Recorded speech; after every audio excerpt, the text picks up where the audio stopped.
Patty Brennan, Director of the National Library of Medicine. I'm delighted to welcome you today to the 4th Annual National Library of Medicine Lecture on Science, Technology, and Society. This series has allowed us to explore a wide range of issues at the intersection of social thinking, of the use of technology, and how scientific communication is occurring. Today, we're very excited to have Renée DiResta present a talk entitled, "Is Misinformation the Problem? Re-examining the Infodemic." Let me tell you a little background. As the COVID-19 pandemic was spreading across the U.S., public health officials and scientific communication specialists were dealing with both the changing nature of the pandemic as well as what was referred to in a negative way as an infodemic, false and misleading information about the disease and treatment, and also about vaccines. In her talk today, Ms. DiResta will focus and explore on that infodemic, drawing on the research that examined how it took shape, what narratives reached the publics, and the network dynamics that assisted its spread. Renée DiResta is Technical Research Manager at the Stanford Internet Observatory, which is a cross-disciplinary program of research, teaching, and policy engagement for the study of abuse in current information technologies. She has advised Congress, the State Department, and other academic, civic, and business organizations. She's studied disinformation and computational propaganda in the context of pseudoscience conspiracies, terrorism, and state-sponsored information warfare. Now, we selected Ms. DiResta to speak today to this lecture because, first and foremost, she studies how information systems can or have been abused. Importantly, she looks at how false narratives can spread across platforms to understand how algorithms intersect with user behavior. Ms. DiResta has also done quite a bit of work on childhood immunization, and she has a passion for trustable public health information. This was of particular importance during the COVID pandemic and continues to be an important topical theme, both for the NIH as well as for the scientific and public health community at large. Ms. DiResta's scholarship was particularly interesting to us because the National Library of Medicine has a commitment to be a trusted partner in health and a provider of trustable health information to the biomedical research community as well as about human health to everyone. I'm excited to have her join us today. I look forward to her comments. We also look forward to your thoughts. During the talk today, you can submit questions using the live feedback button on the videocast. And Lisa Federer, Director of the Office of Strategic Initiatives, will be monitoring and presenting the questions. Now, enjoy yourselves. Thank you. Hey there. Thank you so much, Patty, for that introduction. I am honored to be asked to give this talk today and really looking forward to presenting some of our work. It is going to be a kind of pandemic narrative focused talk. I thought that was probably the most relevant. And I'm going to be presenting some of the work that we did in 2021. The talk is possibly a little bit, the title, is a little bit provocative. The question of, is misinformation the problem? And what I want to go through is ways in which we as a research institution, I'm at Stanford Internet Observatory, tried to understand and follow misinformation related to COVID vaccines, and then found that quite often what we were seeing was not really accurately classified as misinformation at all. So let me dive right in. So in 2019, many of us began to hear stories about a highly contagious and highly fatal pneumonia, that's what they thought it was originally, spreading in Wuhan, China. And stories of Chinese Communist Party efforts to repress the incidents also began to emerge. There were physicians and optometrists in particular who had sounded the alarm on platforms like WeChat that were then arrested by the state.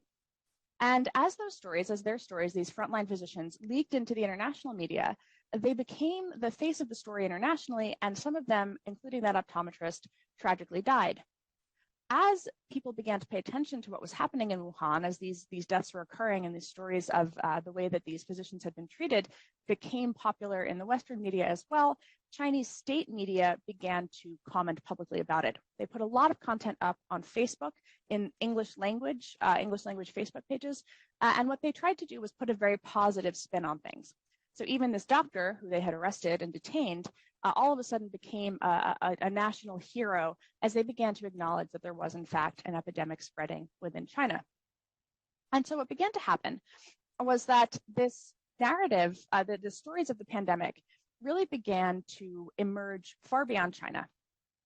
And so as a center that studies ways that narratives spread, we typically have thought about things in three big buckets. So there's misinformation, which is content that is demonstrably false, and the people who are spreading it are often doing so accidentally. So there's some sort of falsifiable claim there.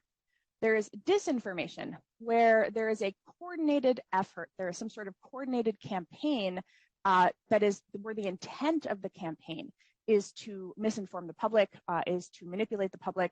And oftentimes what we see in that particular case is there's a lot of fake accounts, there's a lot of inauthentic behavior. Disinformation is really quite often marked by this dynamic of inauthenticity.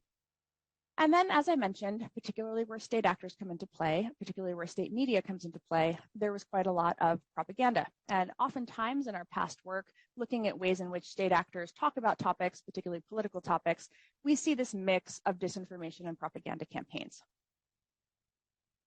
So in early virality project, let me actually go back to that slide for a second. In early virality project, we were looking at state actor propaganda and disinformation campaigns, and particularly what we were very interested in was ways in which different nation states were trying to shape public perception of an emerging disease using both their social media and their normal media channels.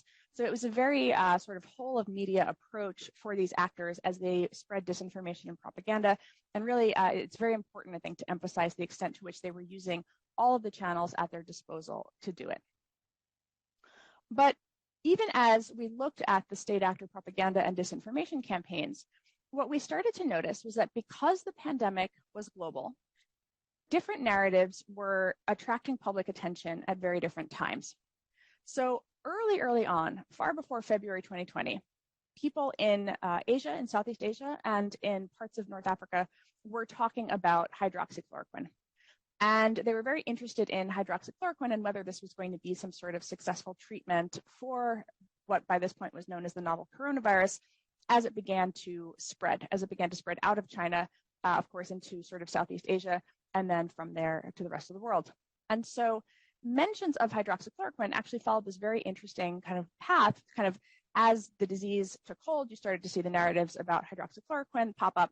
And what was very interesting was in the United States, even as these narratives had been making their way through other media environments, other countries that were more familiar with the drug had used it as an antimalarial, you really didn't see it having any presence in the United States. You saw occasional mentions of it in alternative medicine communities, and then in a handful of kind of right-wing influencer communities in the United States. But again, it takes really a very kind of potent domestic influencer to make this go wildly viral, and that, of course, is the President of the United States.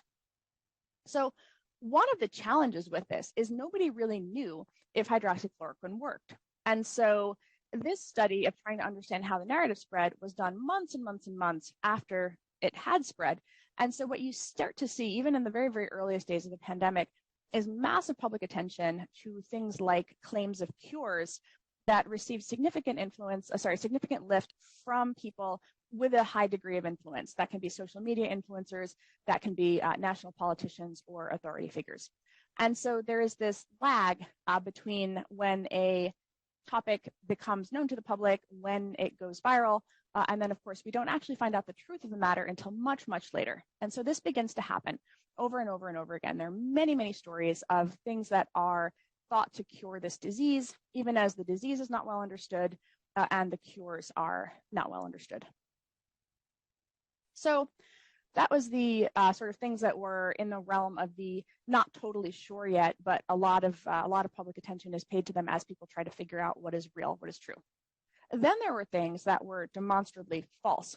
So there was this video that went viral. It was called Plandemic. It made such a wild laundry list of allegations. It took, dozens and dozens of fact checks to try to refute point by point this half-hour video, including claims like there were microbes in the soil at the beach that would cure us, which was why the government had shut down the beaches. Just a kind of a litany of false claims, what we call sometimes a gish gallop, where there are so many different false claims presented all at once that it becomes very, very difficult for debunkers to try to get accurate information out there. And so we were interested in, again, just how these narratives are spreading. And so we were paying attention to this particular one as well. And we started to pay attention to what different types of groups on Facebook, public groups on Facebook, the video and mentions of the people in it wound up in. And so we did this study, and this is a graph from a blog post that we wrote on it, where we started to notice low levels of posts, but very, very high salience to anti-vaccine communities very early on. And then you start to see on the top of this graph is the number of posts, so people who are sharing this content. And then on the bottom is total interactions with the content. And we classified, I think it was something like 19,000 different groups, public groups, where this content wound up. And we tried to understand what were these groups mainly talking about, because it turned out that they were not only anti-vaccine groups. It's very, very common to see anti-vaccine content in anti-vaccine groups. But when you start to see content, particularly very, very highly conspiratorial content like this, that then gets massive pickup, there's a big bright red line there where a lot of the groups were very kind of conservative, sort of a MAGA conservatism specifically. But it's actually that purple line that's kind of underneath it, which is called miscellaneous. And what was very interesting about the miscellaneous groups was that these were groups like, the Corgi Club of a particular location in Connecticut, groups that normally talked about guitars, groups that normally talked about just completely unrelated cultural things, neighborhood groups, stuff like that. And so all of a sudden, what you start to see is a proliferation of this content into groups that normally pay no attention to this topic. And that for us was a very interesting signal, because it showed that this content was having resonance with far more different types of people, far more different types of audiences than the normal kind of anti-vaccine space that it's very, very common to find this stuff in. So this video goes wildly viral. And then after it has many millions of views, I think 8 million, 10 million views on YouTube, 8 million on Facebook, what winds up happening is the platforms take it down. And this is where you start to see then the narrative shifts to censorship. And then this video has been downloaded to BitChute and Rumble and a number of alt platforms. And so the platforms then begin playing whack-a-mole as people try to keep re-uploading it to kind of combat the censorship. So it gets actually even more attention as the platforms take it down. And so it creates very much sort of a backfire. Backfire happens as the platforms have tried to censor it. But of course, there's really not much point in doing that. It was a very, very questionable decision, but it was what they chose to do. So as this was happening, as we were seeing, we had a set of projects where we had a very international focus. We were curious, how are these narratives being received overseas? What happened with that pandemic video that was very interesting was even as the fact check was coming out in the United States, the video began to go viral, translated into other languages. There was no translation of the fact check. And so you see this, again, this offset where the viral content kind of hits people, it's resonant, takes multiple days to get the fact check out. Communities kind of reject the fact check, or they try to figure out what to trust. That actually is a dynamic that happens a lot. The Corgi Club people who saw the content, somebody shares the fact check, and then they sit there and they debate which source is more authentic. Should they trust Science and Nature? They've heard that these are good journals that write good content, but they don't know if they can trust it because after all, this video is saying that government and institutions are trying to keep people sick. So you see a lot of this dynamic where the fact check is not, people are really hesitant around whether or not to believe it. So we decided that we were going to undertake a study to look at what COVID narratives around the vaccine. So a little bit later, you start to have the vaccine rollout. And so in anticipation of that, we started paying attention to narratives about the vaccine. And we were very interested in understanding whether we would see those same kind of patterns, right? That those same hops from one community into another community, whether we would see platforms moderate far long after the fact, or whether they would moderate early, how they would moderate. Platforms have multiple different types of moderation. We'll talk about that in a little bit. But we were very interested in understanding what was going to happen with vaccine narratives. And so we undertook this project called the Virality Project. So the Virality Project, it actually drew very heavily on existing research into vaccine hesitancy. So vaccine hesitancy is an extremely old phenomenon. You can pull up the British Medical Journal and you can look back at letters to the editor in the 1800s and see members of the anti-vaccination leagues writing in, arguing that that the smallpox variolation will turn you into a human-cow hybrid, and you see the doctors actually responding and writing in sometimes. And so this tension between these two communities is carried out in the letters of these medical journals. But this, again, so with this very, very large body of hesitancy literature, with each new vaccine, you see what actually turns out to be very, very similar narratives. We decided that we would draw on that existing literature to try to do our study of vaccine narratives related to COVID. This is an image of our final report. It's up at viralityproject.org. But roughly speaking, we looked at narratives, we looked at actors and tactics, and then we looked at platform policies.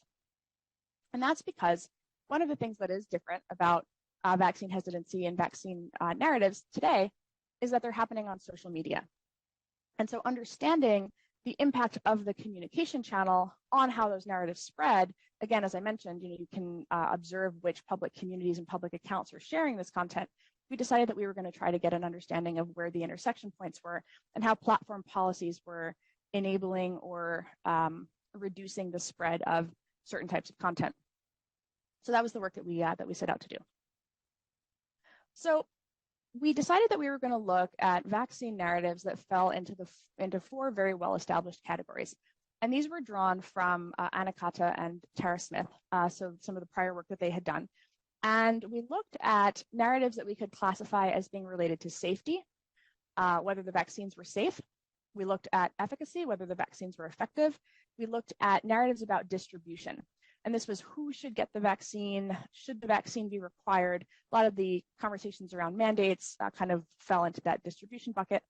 And then we looked at a bucket, the fourth bucket that we called conspiracy. And again, the academic definition, this is content where it imputes a deliberate action to somebody. So it says that the vaccine is unsafe because a cabal of evil billionaires wants to reduce the population of the world. So the vaccine is unsafe argument is one piece of it, but where you have the conspiracy layer, the argument is that that is happening deliberately on purpose and someone is responsible. So we started to observe on social media all of these different narratives that were going viral. And so sometimes they were, this is the kind of content that we saw, the narratives that we saw. In the safety category, we had these first-person videos of adverse reactions. And there is a lot of that. And it is very difficult to know if that content is authentic, if the reaction is actually tied to the vaccine. But these are wildly popular videos because people are very, very concerned about that. And the videos are often, they're very hard to watch. And so there is this dynamic where the narrative the vaccine is dangerous is really heavily supported by these first-person videos. There were a number of other themes that continued to recur, that the vaccine really killed you, that it altered your DNA, that it contained toxic substances. The toxic substances one oftentimes veered into the conspiratorial. There was a whole movement that thought that there was some sort of snake venom compound that was in the vaccine. There were a lot of arguments that the vaccine hadn't been properly tested. And then there were many, many theories about VAERS, which is the Vaccine Adverse Event Reporting System. VAERS has been in existence for many decades. It is a community reported, anyone can go file a report, oftentimes physicians file reports, in which people indicate that they believe that they've had a reaction to a vaccine. And the purpose of the Vaccine Adverse Events Reporting System is actually for folks at the CDC and elsewhere to monitor reaction reports so that they can decide if there is in fact a reason to potentially halt administration of a vaccine. So VAERS has a very real important purpose, but what you start to see during COVID is that very long-time anti-vaccine activists encourage people to go file VAERS reports, and so they're sort of constantly putting it out there, and you can pull down the data sets are public, and you can look at them, and there are a lot of claims that are extremely vague, where they say, I had a light fever after a vaccine. But the problem is once the report has been filed, even if it's, I had a light fever after the vaccine, then the statistics are presented in such a way as if tens of millions of people are all of a sudden filing reports because they've had terrible reactions to the vaccine.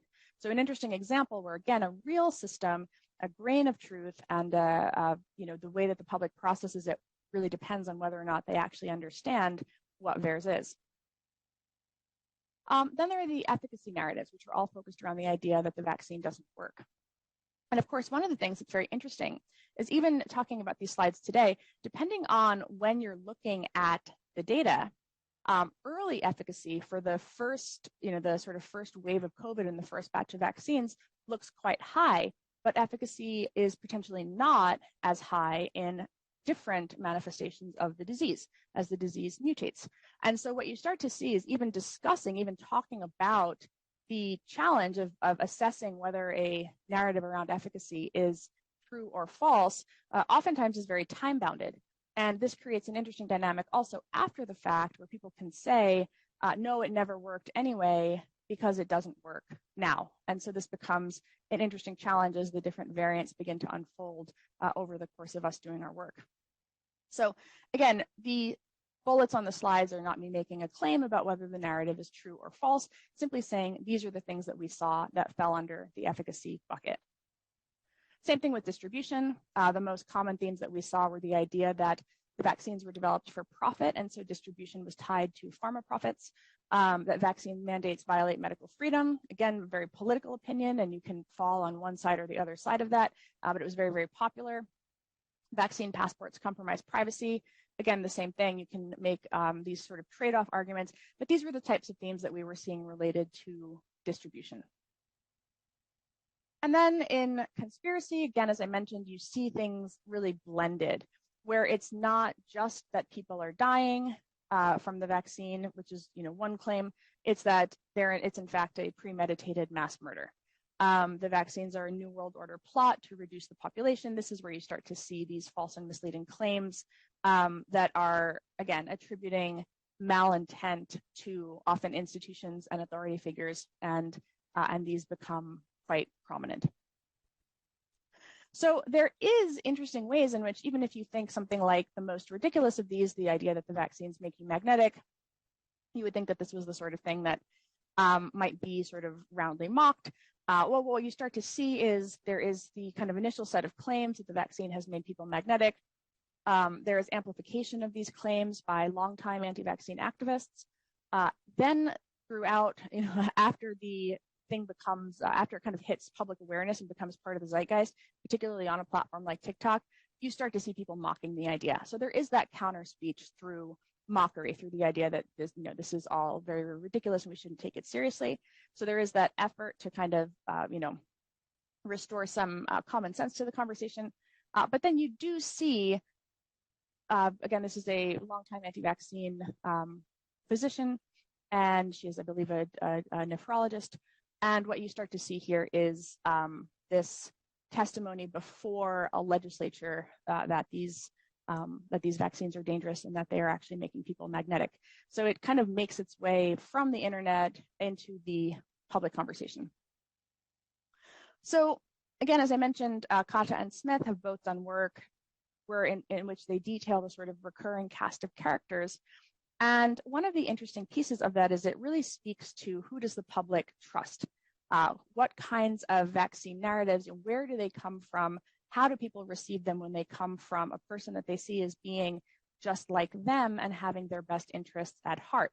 So in earlier vaccine conversations and earlier even false and misleading narratives around vaccines, you do see people with medical degrees who are anti-vaccine making particular claims against vaccines. And so you can say, oh, well, there's a doctor over here who agrees with me, so my opinion is valid.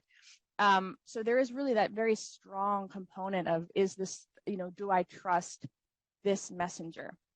And what we start to see with the COVID vaccines is that the messages are not just coming from physicians and these sort of longstanding natural health influencers and people who have been part of the conversation, but it very, very quickly moves into political identity.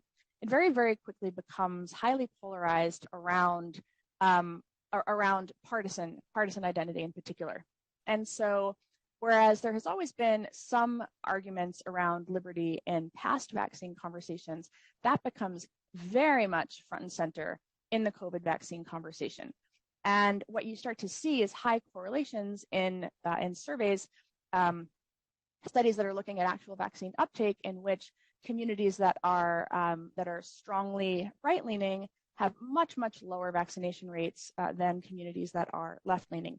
And so again, you start to see the impact of narratives, the impact particularly of really this identity-driven narrative, this partisan identity adoption of both. There are anti-mandate arguments, but oftentimes, again, the anti-mandate argument would be very tied up in a false claim about the vaccine as well. And we would see these things emerge together. And as I'll talk about in a little bit, that becomes very, very challenging as social media companies try to decide what to do about all of this. So roughly speaking, this is our cast of characters of people who are able to make vaccine-related narratives go viral. So platform policies. There are many, many different social media platforms. We were looking at all of the different, many of them, surprising number of them, put out vaccine-related misinformation policies. And even platforms that had typically not really gone that route had oftentimes focused their moderation policies more strongly around user interactions and harassment and things like that, do become interested in how to avoid spreading panic, how to avoid spreading false information, how to avoid spreading what comes to be called anti-vaccine misinformation on their platform. And so this is an example of, we did this that big final report that I presented earlier on, that screenshot has an entire chapter that actually looks at platform policies and how they evolve their policies over time. And so we made these tables that just said, does this platform have a policy about this topic? And then kind of made just a series of charts to try to get an understanding of how different platforms saw the ecosystem. And so one of the reasons for doing this is because platforms can either remove, reduce, or inform, are the three buckets of moderation. Remove means they take it down, like with the pandemic video, they try to get rid of it. Reduce means they reduce its distribution. So the narrative or piece of content is allowed to stay up on the platform, but they try to avoid recommending it to more people. So if you follow an account that puts it out, you might see it. If you don't follow an account that puts it out, they're supposed to not push it to you. That's how that reduce policy works. Similarly, if it is something where there's the recommender system, and then there's also you don't ever see everything from every person you follow. I think it's probably important to note that because a lot of people misunderstand. So it reduces it among the series of posts that the platform chooses from when it's creating your feed. So that's how reduce works. And then inform is kind of what it sounds like. They put up a label or an interstitial. So they try to get a fact check, and then they try to put the fact check on the content. And so oftentimes in some of our prior projects, we've had much more capacity to really see what type of intervention the platform used most often. Labeling is actually very, very popular because, again, they're allowing the content to stand, but they're kind of putting context around it. So in a way, it's a little bit more like counter speech than something like a remove, which is more like censorship. So that's the spectrum of platform moderation tools. So this is the rubric under which platforms begin to try to think through how to target the kind of content that is often going viral on their sites. So you can imagine, as I was mentioning early on, narratives about safety, for example, in which people are uploading content, there's a real trade-off there. You can't really label it. You don't want to take it down. There are trade-offs with free expression, and so the platforms sit there and they try to figure out what side of the line to fall on as they are evaluating which of these moderation tools to use. So they try in their policies to maintain a distinction between factually inaccurate misinformation versus personal stories or political arguments, medical freedom arguments. And this set of policies actually dates back not to COVID, but to some measles outbreaks that happened in Brooklyn and American Samoa in 2019. And that was where you first started to see the platform saying, hey, misinformation about vaccines is having an impact. It's causing outbreaks in certain parts of the world. We should be elevating authoritative sources. We should not be accepting, for example, ad dollars from anti-vaccine activists who want to boost their content and push it into more people's feeds. But at the same time, there's a difference between saying vaccines cause and then listing a side effect or a problem that they think that they cause versus saying, I don't think they should be required, which is a statement of political opinion. And so this is the line that you see the platforms begin to try to walk as they try to avoid overbroad moderation or falling into censorship. But what you start to see during COVID is that even though these policies were developed around measles outbreaks, people really understood measles as a disease. Scientists have run tests on the MMR vaccine safety studies for decades at this point, and in part because of conspiracy theories about vaccines causing autism. And so what you start to see is for certain diseases or certain vaccines where the studies are quite robust, they have a lot of authoritative information and a lot of authoritative content. And with COVID, they don't. And so there's this challenge that starts to happen where institutions are reticent. They don't want to speak up about what they know about the disease or how it's about COVID or how it spreads or what is going on, what cures actually work. They are waiting on the facts to come out and for the scientific research to gather those facts. And what you start to see is there's a time delay, right? Science is not happening on the time scale of Twitter virality. So even as these stories and narratives are going viral, there's very little that the platforms can point to because the authoritative information really isn't known. So we gathered data for several months, and we started trying to think about how could we process this how could we kind of process the information after the fact. So a lot of the times what we do is we do a rapid response project. That's what we call them, where we are looking at things as they are happening. So sort of understanding what narrative is going viral, what community is it hitting in, where is the resonance. It's important, I think, to also note that a narrative can, again, like with that pandemic video, you saw the very high spikes where the anti-vaccine community was super engaged with it early on. That's actually a very common thing to have happen at this point. So the narrative is going to be received very differently by different communities. So for example, for the Black community, narratives about past atrocities or narratives that link vaccine safety to maternal mortality, where there is real kind of medical racism in the Black community around that particular issue, what you start to see is arguments that are made that connect these two things are going to be more resonant within communities that have been impacted by those past and current problems than, for example, people who follow wellness influencers who are not particularly interested in or familiar with the Tuskegee experiments. And so those particular types of narratives are not going to play particularly well or get amplified by the wellness community. So what you start to see is really the differentiation and the proliferation of narratives that move within particular communities across the entirety of the social ecosystem. And then what we're left with is, what is the authoritative information to return? What is the counter speech when something is false? And that's where things you really begin to see that infrastructure is not there. Members of communities do not have visibility into what is spreading within their community. They're not social media observers. And so there's a disconnect happening where they might know that something is beginning or something has begun to take hold because they're members of the community and they see it.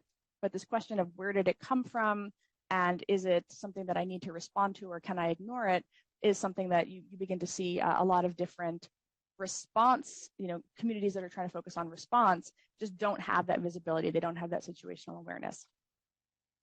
So after all the data is gathered, we analyze it. And what really became very clear to us was that misinformation was not the right framing for a lot of what we were seeing. There was disinformation. There were Russian accounts trying to, spread some nonsense about vaccines or trying to pay YouTubers to say bad things about vaccines for one brand and to talk up the Sputnik vaccine. There's this sort of thing. But again, as I mentioned, that stuff is like, nipping around the edges. It is not the main event. And so the foreign disinformation piece is interesting. It's there, but it wasn't the focus of the majority of our work. Same thing with state actor propaganda. It's out there, they're putting it out, but it's not the focus of attention. So where we came down was that a much better model for thinking about what had happened and the ways that these narratives had moved was actually returning to the idea of viral rumors. So the academic definition of a rumor is unverified, unofficial pieces of information or stories that circulate from person to person. And it's really that person-to-person thing that is so highly relevant here. So if you think about any other rumor, even something like schoolyard gossip, people are sharing it because they think it's interesting, because they want to know the truth about it. They think there's some salience to their lives, right? In the case of a novel disease and a vaccine that might keep you safe from it, of course, salience is very, very high. And so one of the reasons that so much of what we were seeing with COVID was just this rumor mill on steroids was that everybody had the potential to be impacted. And so everybody was paying attention. People were also sitting around in their houses, many, many millions of people, just, what's called doom scrolling, just sitting there reading their phones. And so again, the way that you participate in the conversation is you click the share button, and that's exactly how you continue to propagate a rumor along. And I thought we wound up doing some, this may be funny for librarians, we wound up pulling from I was interested in, how had people evaluated the rumor nature of in other epidemics. And I wound up deep in Stanford's library stacks, the kind of, the places in these big buildings where like the lights turn on as you walk and they go like dunk, dunk, dunk, dunk, dunk. And so we're like way back in the stacks. And then there's an entire small wall of books with names like An Epidemic of Rumors. And so what's so interesting about that is that, again, this phenomenon of rumors, I pulled one of them called An Epidemic of Rumors, and it was about the rumors that were moving through the SARS epidemic. And they're virtually identical, right? And that's the thing that is so remarkable, I think, about how we understand these situations as a function of social media, when if you think about them more in the context of rumors, that occurrence, again, the same way that drawing on Kata and Smith's work about vaccine misinformation with more well-established vaccines, we can perhaps look at this now as a phenomenon of the epidemic of rumors that we know is going to happen every time there is a new or novel disease or new and highly salient disease, and recognizing that this is perhaps the more appropriate model. Because the other problem with rumors is that sometimes they do turn out to be true. And so even as we were collecting stories that appear to be false and misleading, what you do find is that some small portion of them turn out to be true. And so this idea that you are debunking misinformation or fact-checking misinformation, the fact is the information is often not available. And so what you're dealing with is that time offset between when accurate information can be known and the viral content is going to reach the public and be spread by the public. So the kind of key takeaways for this was anti-vaccine narratives are very old, but the way they spread has changed. Even the term anti-vaccine narratives, again, there are vaccine hesitancy narratives, there are liberty narratives, these different themes, these different kind of buckets of content can't be lumped together, they have to be differentiated. The power to influence opinions increasingly lies with those who can most widely and effectively disseminate a message. And this is where what you really see in our study of the actors, people who have large followings, people who have trusted relationships, are really the people who are making the content propagate. They're really the people who can make it reach a whole lot of people all at once. And so understanding the dynamics of how influencers work in an ecosystem is really critically important to understanding how the rumors spread. None of this is happening in a vacuum. So we have a time of low and declining trust, low and declining confidence in institutions, high affective polarization, meaning partisan groups don't like each other, high content glut. Again, algorithms are constantly curating what is going to show up in your feed. You're never going to scroll to the bottom of your feed. You're never going to see all the information. So what is curated for you, it becomes in part how you process the world. And then a challenge of attention that goes along with all of this. Which app are you going to open up? What is going to capture your attention? That need to capture attention really shapes the way that influencers behave. So they're likely to produce content that is going to capture attention and be sensational. And so there's a feedback loop that happens there as well. A second big takeaway, I kind of just said this one, is that change is co-occurring alongside social shifts, including that decline in trust. So this is not a problem of the internet. And then kind of big point 3 is that these dynamics require a different type of response. because we are not going back to an old universe in which there are 3 television channels and the overwhelming majority of Americans like the president and trust the president, right? And so within the environment that we're in, we need to be thinking about how to differentiate these narratives, how to recognize how granular and fragmented they are, and the extent to which people participate because they really care and they're really participating in that sharing process. And then alongside that, and this ties in very much to the influencer dynamics as well, influence and expertise have been decoupled. There were a number of frontline physicians in particular who gained some Twitter following, saying, hey, I work at such and such hospital in such and such place. Let me tell you what is actually happening on the ground. But beyond that, the sort of authoritative institutions don't communicate in the same way that influencers do. They're not really out there capturing attention. And so what this means is, as platforms are keying off of things like engagement to decide what to curate, the influencers have the greater power to actually have their message be seen, in part because they enjoy that trust with their audience. The audience will share their content and the algorithm will pick up on the engagement signal that's happening there.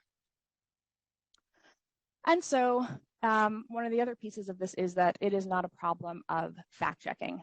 There are fact checks that are out there and available, particularly after the time lag has resolved. The problem is that the fact check is not always seen, and when the fact check is seen, it's not always trusted. And so the fact check dynamic is also part and parcel to this dynamic of influence and trust and attention capture. So then how should we respond? Is there anything optimistic that I can say after our study to try to understand this? One of the groups that we worked with was a group called This Is Our Shot. And so what we tried to do, so as we're studying these narratives in the rapid response process, we start writing briefings. And originally we think we're writing briefings about misinformation. But again, we begin to realize that we're really writing briefings around viral narratives. And the reason that we're trying to do that is so that the medical professionals and the people who are equipped to counterspeak, we at Stanford are not physicians at SIO.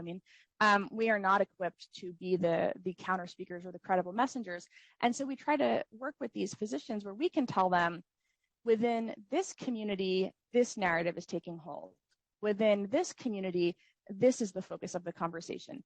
These are the narratives that are going viral day in and day out. And more importantly, these are the rumors where people are paying attention to them, high degree of participation and engagement, and there is no response. And so what you start to see with this group of physicians is they begin to create content.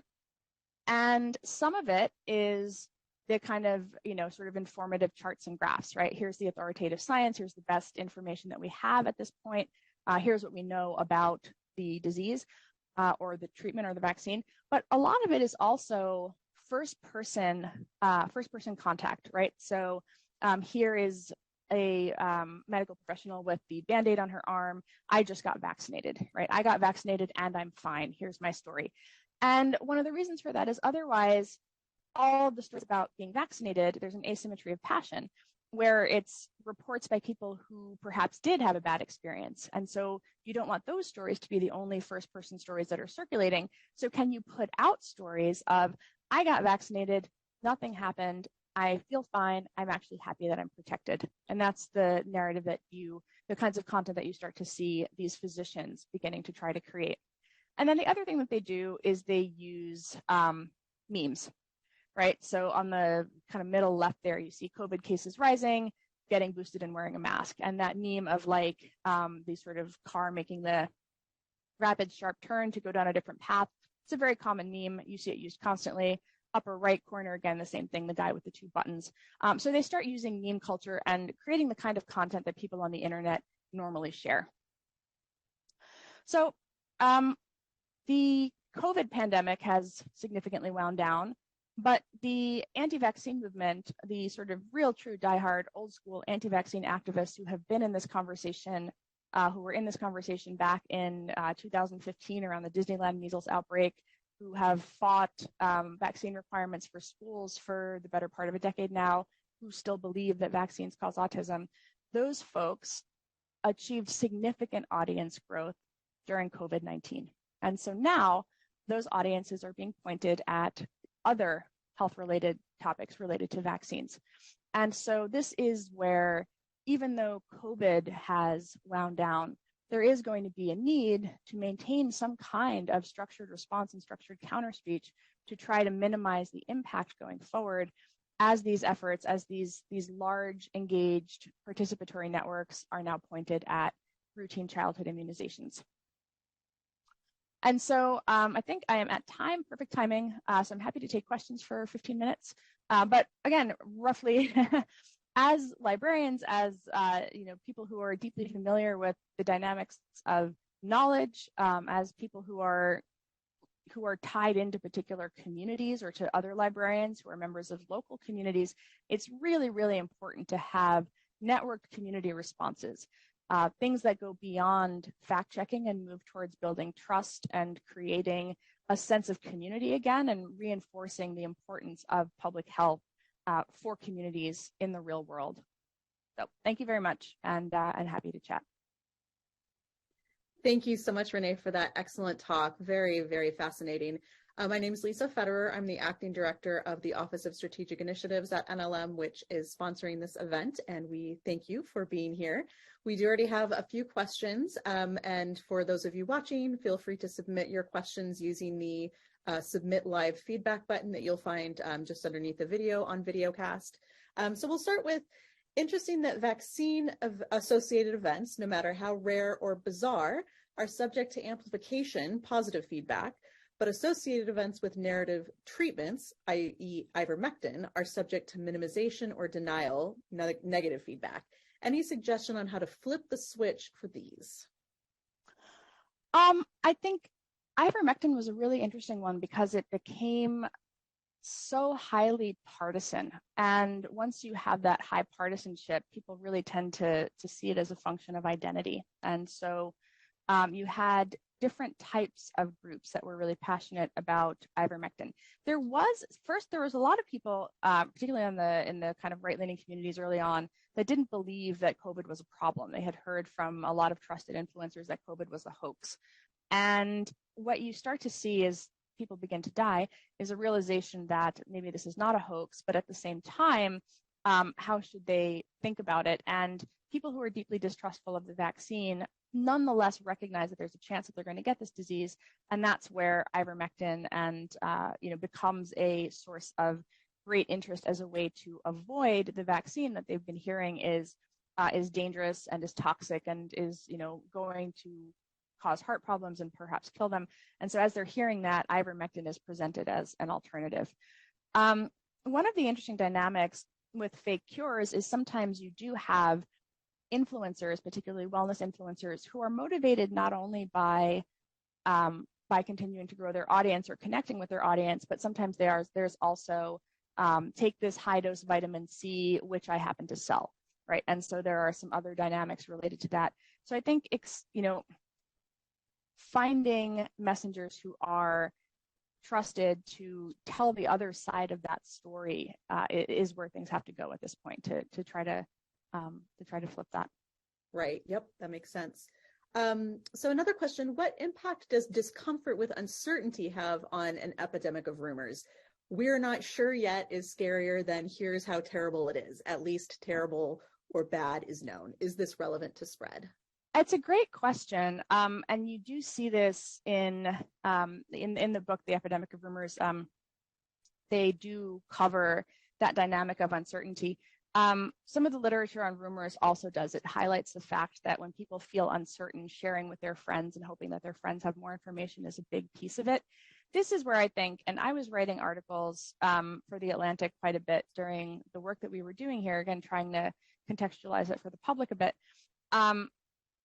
When the institutional authority figures don't participate in the conversation, you just create a void whereby the only content that's out there is content that are produced by either deeply concerned people or financially motivated people or attention motivated people.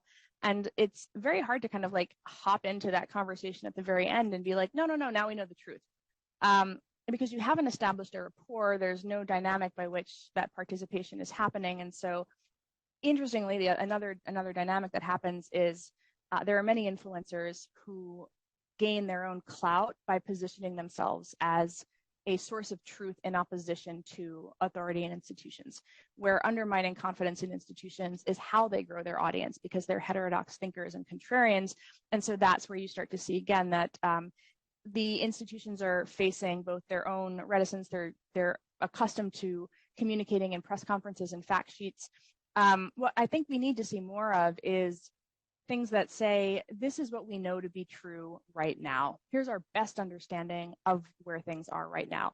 And that is a kind of transparency where the recognition is that you might be wrong. And yet at the same time, I do think saying this is our best understanding of the facts right now is something that we need to see from our institutions and authority figures, and then explaining through education or media literacy that the internet doesn't have all of the facts for you at, at the time that you want them. You see this in a lot of different crisis events. Actually, there's tragically with mass shootings, there will oftentimes be people who are named as the suspect purely because some people on the internet found something and thought that they were, being good sleuths, and then they put this out there. And as people are scrolling and scrolling and scrolling because they want to know the truth, it's a very highly, sensational, upsetting event, and they want to participate in the conversation about it. You do start to see that dynamic happen over and over and over again. And so this idea that in the heat of, the chaos of a situation, good information isn't necessarily going to be what rises to the top. So helping people make that connection. Hey, there's a lot of times when you see false rumors fly, when there's a very, serious world event, that same thing happens in this more sustained experience during this pandemic. Interesting. Yeah. So another question, I'm wondering whether you had any conversations with medical providers around this new responsibility to become more of an influencer in their personal online spaces. This is not a responsibility or behavior we have asked of medical professionals in the past, and likely adds a whole additional burden of feeling responsible for combating mis or disinformation. It also takes additional time and effort outside the scope of their jobs to do this work. Yeah, it was really a very heroic effort, actually, from the physicians that we saw. The This Is Our Shot folks were an established network. They were part of California Medical Association. They knew each other. They had ties prior to deciding to go participate as communicators in this space. But there were others. Just the app Clubhouse was very popular at the time, with voice chat app, and it was very popular among the Black community as well, particularly at early adopters. And so you did see many Black physicians starting rooms in Clubhouse that said, do you have questions about COVID? I'm here so you can ask me, right? And so again, at night, after their shifts, after the work that they did, they made themselves available for this period for an hour or two to answer questions from the community. And so I think this is a question perhaps for medical professionals. I've been participating. I spoke with the American Board of Internal Medicine folks. I was at one of their conferences last year, and they're really trying to prioritize, is there a response function where they can make a networked group of physicians who wants to do this? And so people can be kind of tapped in for their relevant expertise at relevant times. The real challenge is you do have to work on building an audience and building rapport with an audience. And so that's where existing influencers, even in wellness or other things, who bring on physicians is sometimes a better way to get the message out than the physician sitting there and trying to become a full-fledged influencer with 100,000 followers themselves. Some of them want to do it, some of them don't, but you do really see this dynamic beginning, physicians really beginning to kind of pick this up and take it on as part of their responsibilities.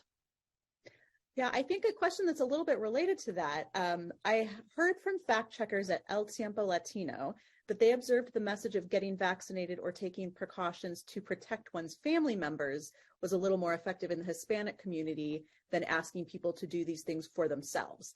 Have you seen health professionals change their language or start using more translators when talking to ESL populations, especially to counter misinformation not in English?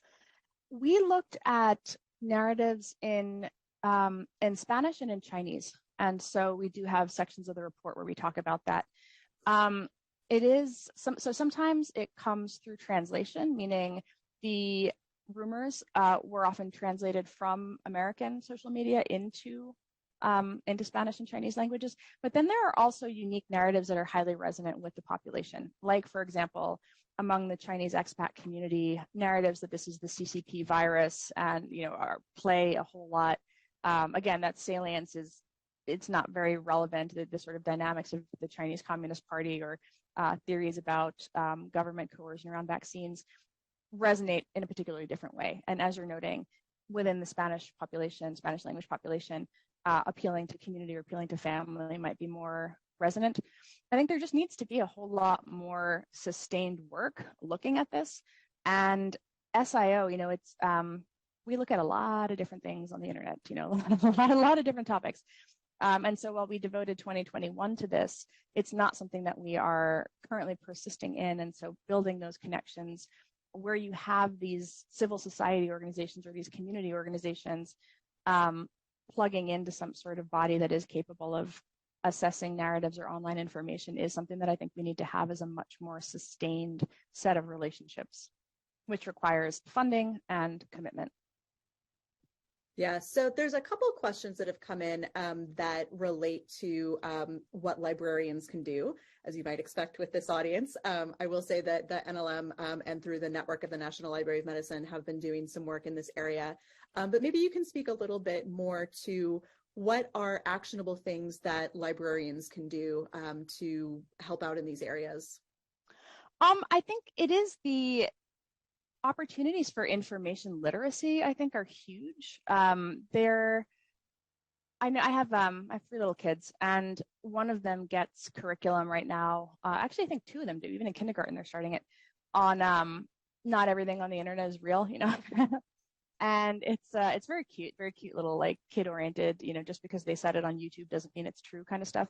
I think we need to level that up for adults, but I think that the question of where do adults see or hear about these sorts of dynamics, can you how do you convey that a lot of times people share rumors because they feel very emotionally real, very resonant, and in doing so you almost ensure that other members of your community are going to see it too. Is this something that you feel strongly enough about that you really believe is true and you want the rest of your community to see it?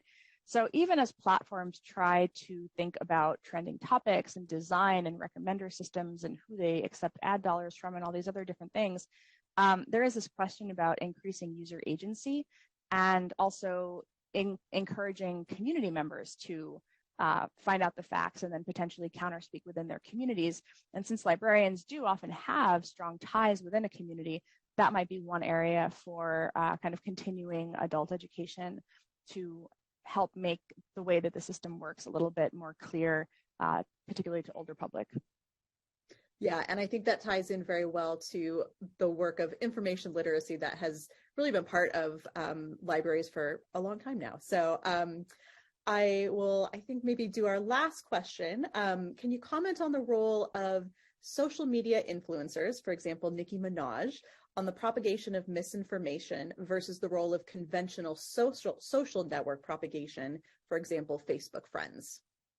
That's such an interesting question. I, of course, remember the Nicki Minaj incident. I don't know how many do. There was a what we call sort of like the friend of a friend rumor, which is like my boyfriend's brother's cousin or whoever the person was experienced an event where his testicles swelled, and that was the theory. And again, how do you fact check that? And so what wound up happening, I think one of the challenges is putting isolated events into context. Like 1, we don't know if this actually happened. 2, we don't know that the vaccine caused it. 3, if it did happen, there are occasionally outlier events, and here's how you should think about the safety statistics in light of hearing these isolated stories, right? And so there are ways to counterspeak in response to that. It's very difficult to put up a label saying this didn't happen, So that again is where we get at platforms are not necessarily the best way to address that situation, perhaps. But influencers also being aware of the role that they play in the information ecosystem. I think a lot of times the impact of speculation, if you are somebody with a large following, isn't always necessarily internalized. as far as so an influencer has the power to reach a lot of people all at once because they have 1 million followers or something. But there's really interesting theories of persuasion that date back to the 1940s, actually, where people were trying to study, like, did propaganda on broadcast media impact the population directly? This was called the hypodermic theory of information. Did people who saw content on a broadcast immediately begin to believe it? And the sort of finding was actually that oftentimes it was mediated through friends. So there were people that they called opinion leaders in the study that tended to serve as a role of like a mediator or translator. They were very, very attuned to the media, whereas most of their friends weren't necessarily. And that dynamic happens on social media today. And so you do have these members of your friend group who you are more likely to trust or listen to or be engaged in a back and forth with. And some of them turn out to be, kind of high frequency sharers of certain types of themes or content. And so the theory is that the impact is different because one is somebody who is perhaps unattainable but trusted, but oftentimes the fandom will share because, they have this relationship with the influencer. But as far as does it change their minds, I think the current thinking is still that the mind changing happens much more in that sort of personal sense making that happens with people on platforms like Facebook. So it's just a different dynamic. Twitter is a little more broadcast and then fandom amplification versus Facebook, where you're talking to people who are in a group with you. And so you've really formed a community, a trusted community, and you're engaging around these issues. Very interesting. That does take us to the hour. So thank you so much, Renée, for this excellent talk. Thank you all for joining us, and special thanks to those who submitted questions. So we will close there, and thank you all again. Have a great rest of your day.